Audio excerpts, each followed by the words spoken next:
আসসালামু আলাইকুম। আজকে নিয়ে আসলাম ছোটোবেলা আম্মা আমাদেরকে যেইভাবে টিফিন দিত। আর না হলে পরোটা খেতে দিত শর্টকাটে ঝটপট। এটা এত মজা এখনও লাগে। প্রথমে কড়াইতে তেল দিয়ে দিলাম। রুটি নিয়ে নেব ২ টা। নেওয়ার আরেকটা ডিম নিয়ে নেব। নিয়ে নেওয়ার পরে এই কড়াইয়ের ডিম এই তেলটা যখন গরম হয়ে যাবে কড়াইয়ের, তখন রুটি দিয়ে দেবো এখানে।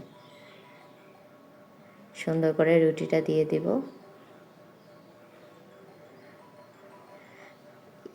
গাইস ইগনোর করুন আমার ফাটা রুটি, কারণ এটা গতকালের রুটি ছিল, ফ্রিজে রাখা ছিল, এটা অটোমেটিক ফেটে গেছে।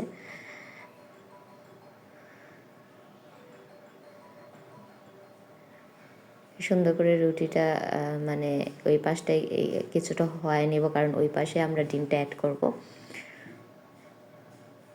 একটা রুটি দিয়েও বানিয়ে দিত, মাঝে মাঝে 2টা রুটি দিয়েও বানিয়ে দিত। আর এটা আমরা এত মজা করে খাইতাম, এখনও আমার কাছে স্টিল ভালো লাগে। হঠাৎ করে খাইতে ইচ্ছা করছিল, তারপরে বানিয়েছিলাম আমি এটা। বাই দ্য ওয়ে, এটা কিন্তু রোজার ভিডিও না, রোজার আগের ভিডিও।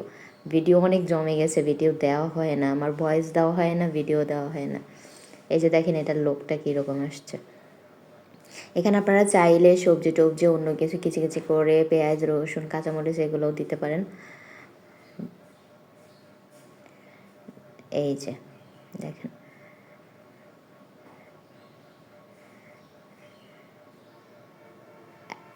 এই বাসায় ট্রাই করবেন। আল্লাহ হাফেজ। আরেকটা বানাই নিচ্ছি।